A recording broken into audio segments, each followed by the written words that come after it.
Hey everybody, and welcome to this 15 minutes live. Yeah, I haven't been on here for some time. It's been busy. Uh, a lot of things, mostly work. So I didn't really find time to record, although that's not an excuse. But yeah, I've been really tired. I've been working so hard, and my free time, I've just been trying to relax. But yeah, it's December. I think it's a week before Christmas, but just a couple of days before Christmas. So I've basically cut off from work, and I'm basically a bit more relaxed. I just come from a holiday also.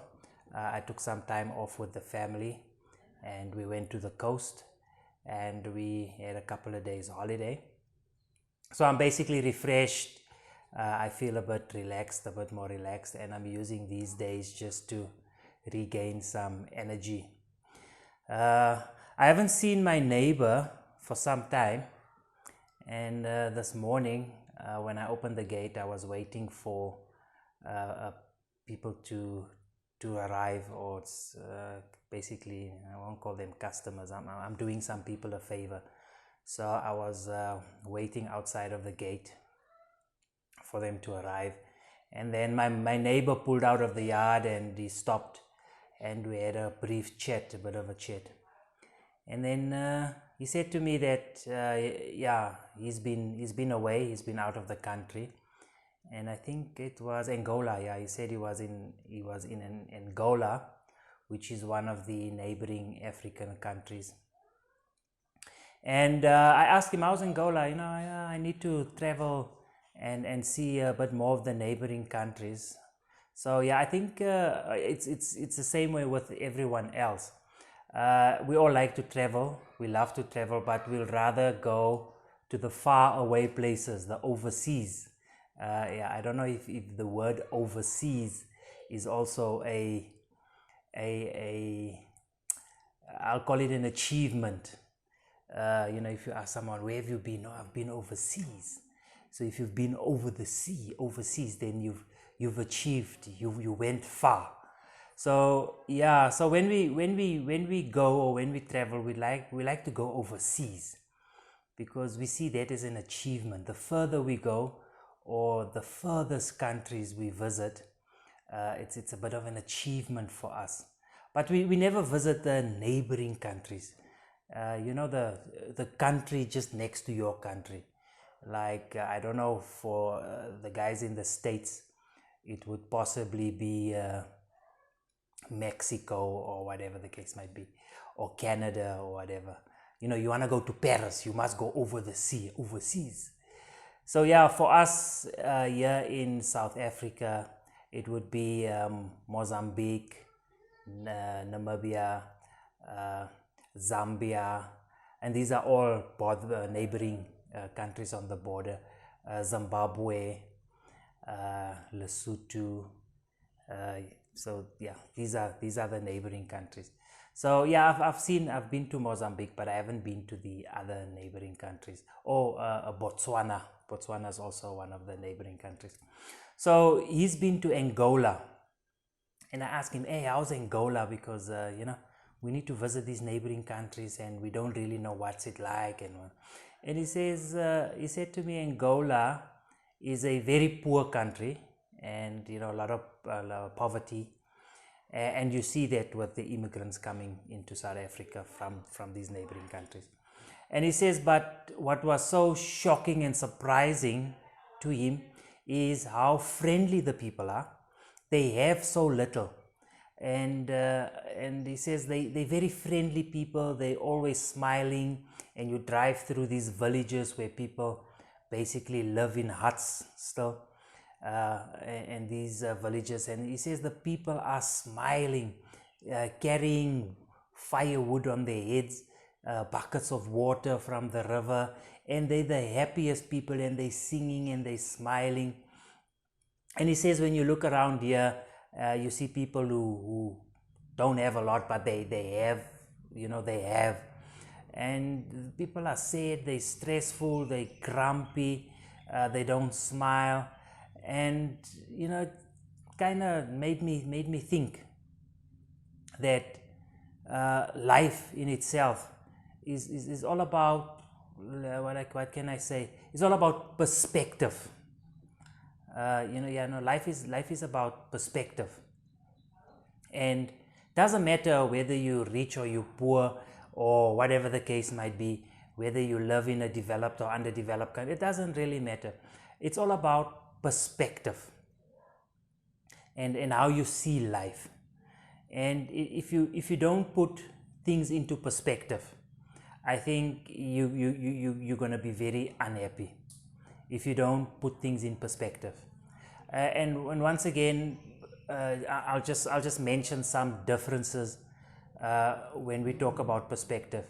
When you have a lot, versus when you have very little. If you don't bring that into perspective, then you're always going to be lacking.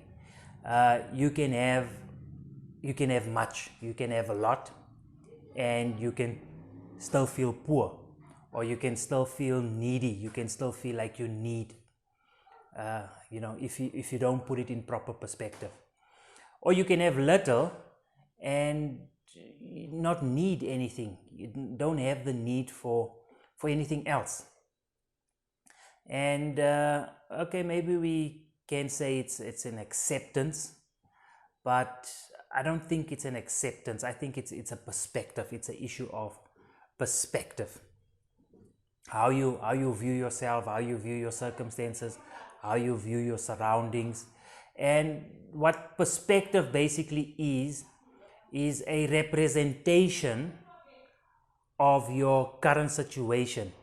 Is how do you present yourself in your current situation, and without going into the textbook and in Oxford definition of perspective, but yeah, perspective is basically a representation, and I think the Oxford Dictionary would define it as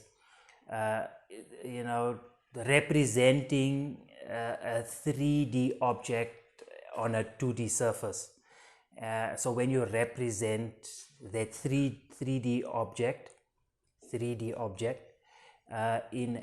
on a 2D surface, you represent it so well that you are able to see the 3D effect. So it's a representation. Perspective is also an impression. It's an impression which kind of speaks to representation, but it's an impression. What kind of impression do you make, or what impression do you give off in the circumstances that you find yourself? It's also your position, what position you are in relative to your circumstances or your surroundings, and once again, you can have so much, but if you position yourself in a surrounding where what you have is not good enough for the situation or the surroundings you find yourself in. But come to think of it also, it could come down to your personal drive also. And I gave a talk at the Matric Banquet, I think it was a month ago, and I spoke about success being a personal goal, and I think it kind of ties into what we are talking about here today. Success being a personal goal, and your success is not the same as someone else's success, and you can't compare the two. Same like if we talk about these two extreme situations where one has much and the one has little, you can't basically compare the two. You have to compare where you are relative to your situation or your surroundings. But yeah, it comes down to perspective, and it comes down to, it's basically an attitude. Okay, this is it, right? It's an attitude. I think that's where I'm gonna cap it. All of this perspective comes down to an attitude. And if your attitude is right in terms of the circumstances you find yourself or the position you find yourself in, if you have the right attitude for where you are, I think that will bring much happiness to you. That will bring contentment. But I'm also not saying that a person should not have any drive. You know, you should not aspire to have better or greater things. But I think if you have the right attitude, you have the right behavior, the right mindset, you can save yourself a lot of heartache, you can save yourself a lot of misery, you can save yourself a lot of stress, right? And the right mindset, the right attitude is basically a point of view, your point of view of where you are. And I think the biggest thing is if we start comparing ourselves to others, and no two people will ever be in the same situation. No two people will ever be in the same space with the same circumstances and the same surroundings. So don't even compare yourself to someone else, and don't live someone else's aspirations, don't live someone else's expectations of you. Have your own expectations, be satisfied with your own desires, and aspire to your own dreams, right? And I think if you live to satisfy yourself, I think that is the correct attitude to have. Love to satisfy yourself. But then again, we also not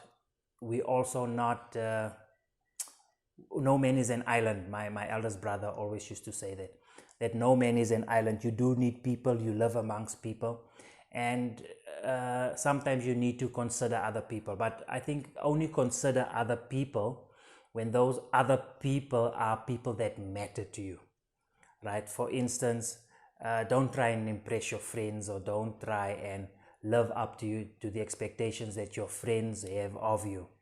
I think if those people that you need to consider are maybe if you married, your wife or your husband, or maybe if that other person is your child or a dependent of you, then obviously yes, you can try and raise your family in such a way that they live according to the standard that you set. But also if you want to better the circumstances for your family, then obviously you can't be satisfied if you want your family or those who are dependent on you to have this level of standard. Your personal goals is here. Yes, you can, but I think you'll have to then step out of your shell. But once again, people, I think I'm going too far off now. It's an attitude you have, if you have the right attitude. And I remember 25 years ago, I was in call centers and customer service, and I attended some customer service seminar, and there was this one guy, and he achieved some great results within the customer service and call center space. And he gave a talk. He was a young guy, and I won't mention the company he worked for, but one of the big corporate companies. And he achieved some good results within customer service and call center. And he made a statement. He said, it's good to employ qualified people and educated people, but it's always better to employ people with the right attitude. Because if someone has the right attitude, it's easier for that person to learn, number one. It's easier for that person to adapt. That person has got the right drive, right? Whereas others, it's difficult if you have someone that's already embroidered in their way of thinking. It's very difficult for someone to unlearn certain things. But if you have someone with the right attitude, they learn faster, they adapt faster, and they get in line with the vision of what you want to achieve. Thank you, people. That's my 15 minutes live, and goodbye.